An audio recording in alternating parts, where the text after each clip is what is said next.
جی T V Asif Khetran کے ساتھ میں حاضر ہوں، آپ کا میزبان. اور جیسا کہ آپ جانتے ہیں کہ ہر ہفتے اپنے مہمانوں کو ہم اپنے اس پروگرام میں تشریف لانے کے لیے گزارش کرتے ہیں اور کبھی خود ان کے پاس حاضر ہوتے ہیں.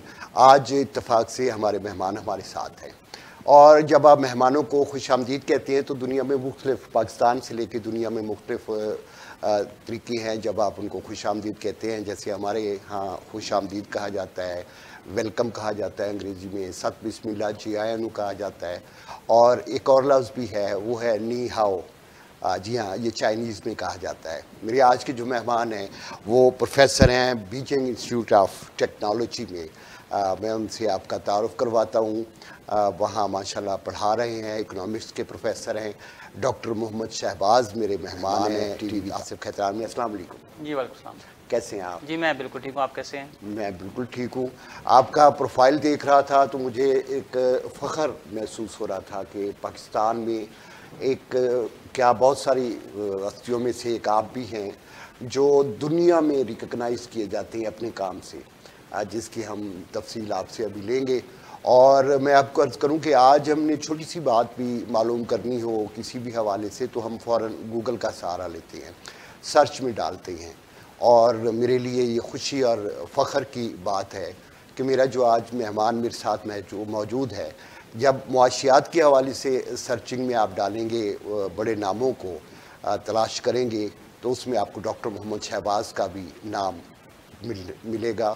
اور میرا خیال میں 47 پہ آتا ہے 70,000 سائٹیشن. ماشاء اللہ. ڈاکٹر صاحب تھوڑا سا ہم آغاز کرتے ہیں زندگی کے سفر سے. گوجرانوالہ ضلع میں آپ کی پیدائش ہے. جی میں بیسیکلی ڈسکا سے ہوں.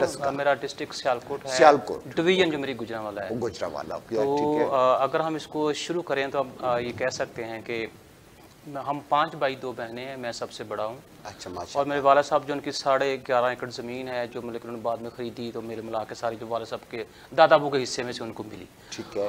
والد صاحبہ وہ کسی وجہ سے اسکول نہ جا سکیں، وہ اسکول ہی نہ جا سکیں. والد صاحب نے 2-2.5 کلاسز جو پڑھی انہوں نے. اور اس کے بعد سلسلہ شروع ہوا تو جب پیدائش ہوئی، جب تھوڑی چیزوں کی سمجھ آنا شروع ہوئی تو زندگی کی مشکلات جو تھیں وہ سمجھیں کہ آگے سامنے منہ کھول کے وہ کھڑی ہوئی تھیں. ٹھیک ہے. اب اللہ تعالیٰ کی ذات فرماتے ہیں کہ میں آزمائش بھی میری طرف سے ہوتی ہے، وہ چاہے تنگی کی ہو چاہے وہ خوشحالی کی ہو، میں دونوں طریقوں سے آپ کو آزماتا ہوں. بالکل. اور انسان کا کام یہ ہوتا ہے میرے خیال میں کہ جتنا ملک میں نے الف سیکھی ہے، انسان کو محنت کرنی چاہیے. باقی اس کا اجر کم ملتا ہے یا زیادہ ملتا ہے وہ خدا کو اوپر چھوڑ دینا چاہیے. بہت خوبصورت. اور اللہ تعالیٰ کی ذات فرماتے ہیں کہ میں 2 لوگوں کا دوست ہوں، ایک صبر کرنے والا اور دوسرا محنت کرنے والا. واہ. تو میں یہ کہتا ہوں کہ اگر آپ محنتی ہیں اور اللہ تعالیٰ کی ذات آپ کی دوست ہے تو پھر آپ کو پیچھے مڑ کے دیکھنے کی ضرورت نہیں ہے. واہ واہ واہ واہ. میٹرک میں نے کیا، گھر میں حالات تھوڑے سخت ہو گئے. کچھ میرا قصور یہ تھا کہ شاید میرے والد صاحب کو وہ بات سمجھا نہ پایا کہ اب FSC میں جا رہا ہوں تو وہاں چیزیں تھوڑی سی ڈیفیکلٹ ہیں، مجھے ٹائم جو زیادہ ایجوکیشن کو دینا چاہیے. والد صاحب یہ سوچ رہے تھے کہ بڑا بیٹا ہے تو چونکہ اب یہ بڑا ہو گیا تھوڑا سا مجھے کھیتوں میں جو ہے نا وہ مدد کرے. بات ان کی بڑی جینون تھی، لیکن جیسے میں نے کہا کہ میری وہاں پہ ایکویشن ان کے ساتھ فٹ نہ ہو سکی تو میں نے غصے میں آ کر میری کہہ لیں کہ وہ کم عقلی گستاخی کہہ لیں یا شاید اللہ تعالیٰ نے ٹرننگ پوائنٹ لے کے آنا تھا میری زندگی میں، اس کو جو بھی آپ نام دینا چاہیں. تو میری والد صاحب وہ ایکویشن نہ بن سکی کہ جو بننی چاہیے. تو میں جناب ایک گوجرانوالہ میں یاسین وینڈنگ سینٹر، آپ آج جائیں لاری اڈا گوجرانوالہ تو آپ کو نظر آئے گا. وہاں میں گیا تو میں نے ان سے کہا جی میں نے 609 نمبر لیے میٹرک میں اور سائنس کے ساتھ میں نے میٹرک کی ہے. اس وقت 609 نمبر بہت زیادہ تھے. آج کا طالب علم کو شاید نہ ذہن میں ہو کہ 1100 نمبر ہوتے ہیں اور ہمارے ہاں 10,095 تک ہوتے ہیں. اس وقت 850 ہوتے تھے اور 609 بہت زیادہ نمبر ہوتے تھے. جی تو وہ میں نے ان سے کہا جی کہ مجھے آپ کے یہاں کام کرنا، ڈینٹنگ پینٹنگ کا کام سیکھنے کا. میں نے جب والد صاحب کو دیکھا کہ وہ اس میں کوئی میری مدد نہیں کر رہا ہے تو میں اپنا کوئی کام میں کروں اور میں گھر میں کنٹریبیوٹ کرنے کی سوچ رہا تھا کہ چلو ایسا وہ کام ہو کہ جس سے مجھے فوراً جو پیسے آنا شروع ہو جائیں. تو بھی کوئی دوست انہوں نے مجھے مشورہ دیا. میں ان کے پاس گیا تو انہوں نے کہا جی ہم آپ کو 200 روپیہ دیں گے پر منتھ اور آپ بس پہ آپ آئیں گے اور اسی طرح واپس جائیں گے، باقی کھانا دوپہر کا ہم آپ کو دیں گے. تو میں نے کہا یار میں نے 609 نمبر لیے ہوئے ہیں تو میں مطلب کہ 200 روپے کے اوپر میں یہاں کام نہیں کروں گا. اچھا جی اس کے بعد پھر یہ ہوا کہ میں ڈسکا چلا گیا. وہاں ڈیزل ورک شاپ تھی. یہ 1996-94 کی بات ہے. تو ٹوٹا ورکشاپ جب پتہ ہے جب ٹوٹا کے بعد وہ ڈیزل کی بات پوری ورکشاپ کالی کی کالی. تو وہاں مجھے میرا ماموں مل گئے. تو ماموں کے جیسے پوری قوم ہم سفارش ڈھونڈتے ہیں, تو میں نے کہا جو ماموں ہیں یہاں پہ, تو انہوں نے کہا ٹھیک ہے ہم آپ کو 320 روپے دیں گے پر منتھ, سائیکل ہم آپ کو لے دیں گے. تو میں بیسکلی ننہال چلا گیا. تو یہاں سے آپ سائیکل پہ آئیں گے, سائیکل پہ جائیں گے. وہ اچانک کیا ہوا کہ جو میرے پوٹینشیل ٹیچر تھے ورکشاپ میں, جنہوں نے میرا استاد بننا تھا, انہوں نے چھوٹے کو آواز دی کہ چھوٹے پانا دینا. اب چھوٹا جو ہے وہ ٹوٹے کے نیچے سے نکلا. اچھا میں دیکھ رہا ہوں کہ جو چھوٹا ہے وہ بات کس طرف سے کر رہا ہے. مطلب کہ وہ ورکشاپ پوری کالی, پھر وہ ورکشاپ فرش کالا کولا. جو چھوٹا تھا بیچارہ وہ بھی کام کی وجہ سے وہ پریشان اور وہ کالا ہوا. اللہ نے میرے ذہن میں ایک بات ڈالی کہ شہباز بیٹا تو اس کام کے لیے پیدا نہیں ہوا. میں جناب واپس آیا, والد صاحب سے میں نے معافی مانگی. میں کہا جی آپ مجھے معاف کر دیں, نہیں سمجھ آئی, گستاخی ہو گئی. اور والد صاحب نے کہا جی بات معاف کر دیتا ہوں لیکن ایک شرط ہے. وہ شرط کیا ہے کہ دن میں ہوتے ہیں 24 گھنٹے. میں کہا جی وہ 17 بھی ہوتے ہیں, اس میں سے 12 گھنٹے میرے ہیں اور 12 گھنٹے تیرے ہیں. اب تو چاہے تو اس 12 گھنٹوں اسی میں تمہیں پڑھنا ہے. اگر جیسے تم کہہ رہے مجھے پڑھنا چاہتی ہو, ہاں جی پڑھنا چاہے تو وہ 12 گھنٹے تیرے ہیں, باقی 12 گھنٹوں کے بارے میں تم سوچو ہی نہ. پھر جناب میں نے کیا کیا کہ صبح 2 بجے اٹھتا تھا, والد صاحب کھیتوں میں کام کرتا تھا. والد صاحب مجھے ایگزیکٹ 2 بجے دوپہر کو چھوڑتے تھے. واپس گھر آتا تھا, آ کے نہا دھو کے کھانا شانا کھا کے, تو میری ماں کو جہیز میں ایک چھوٹا سا میز ملا تھا, ایک کرسی ملی تھی, اور ایک میرے دادا ابو کا دیا تھا. انگیٹھی ہے, پرانے دور میں دیکھے لکڑی کے وہ سریا سے اوپر وہ دیا رکھنے کی جگہ. ٹھیک ہے. اس کے ساتھ دوستی لگائی میں نے. اور میں نے والدہ سے وہ کہا کہ کوئی بندہ مجھ سے ملنے آئے تو آپ نے کہنا کہ شہباز گھر نہیں ہے. میں نے سر یہ 6 سال سلسلہ بنایا. میں نے ایف اے کیا پرائیویٹ, میں نے بی اے کیا پرائیویٹ, میں نے بی ایڈ کیا پرائیویٹ, میں نے ایم اے اکنامکس پرائیویٹ کیا. تو 6 سال وہ ماں کے جہیز والا میز, وہ کرسی, اور وہ دادا ابو کا جو ظاہر حصے سے بٹوارے سے جو دیا ملا, اس کے ساتھ میں نے دوستی لگائی. اور میں نے اس کمرے سے باہر تب نکلا جب میں نے ماسٹر کر لیا تھا. ماشاءاللہ. تو اس دوران میں آپ کوئی ٹیوشن یا کسی سے؟ ہاں جی بالکل. اب پھر جب میں نے ایف اے کیا تو پھر تھوڑا سا مجھے لگا کہ اب چونکہ ٹھیک ہے, کیونکہ ان دنوں میں کچھ سیلاب کی وجہ سے والد صاحب جو ہے فائنینشلی تھوڑے سے ویک ہو گئے اور بہت ساری پریشانیاں گھر میں.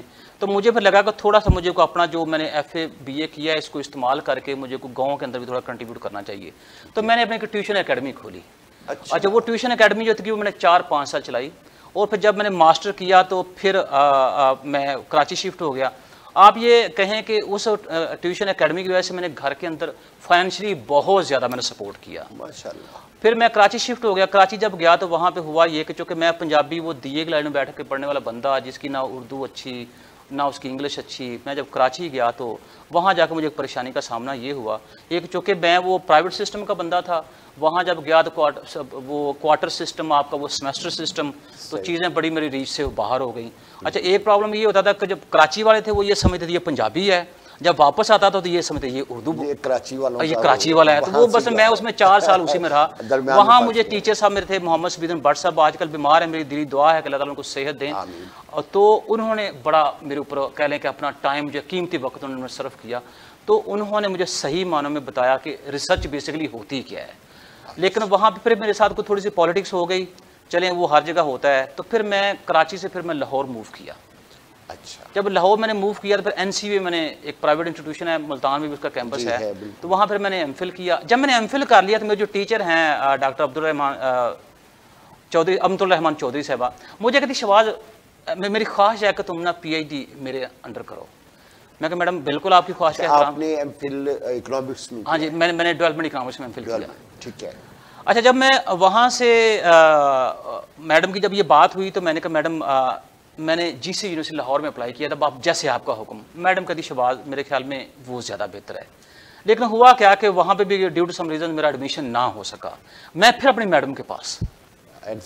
لیکن اس دوران آپ اپنے خرچے کہاں سے پڑھتے؟ ہاں جی خرچوں کا سلسلہ یہ ہوا کہ میں کراچی میں تھا, تو ہوا یہ کہ چونکہ میں جب کراچی گیا تو اس سال ایک تو فلڈز آ گئے, تو ہماری جو گندم کی فصل تھی وہ ساری کی ساری تباہ ہو گئی. اچھا اس کے بعد ہوا یہ کہ 2-4 بھینسیں تھی ہماری, وہ بھی ایک ویک کے اندر وہ بھی اللہ کو پیاری ہو گئی. تو والد صاحب بالکل جو ہے نا وہ بے بس ہو کے بیٹھ گئے. تو والدہ صاحب کو میں نے بتایا کہ اب کیا کروں. تو اماں جی کہتی ہیں بیٹا میرے پاس صرف یہ بالیاں ہیں,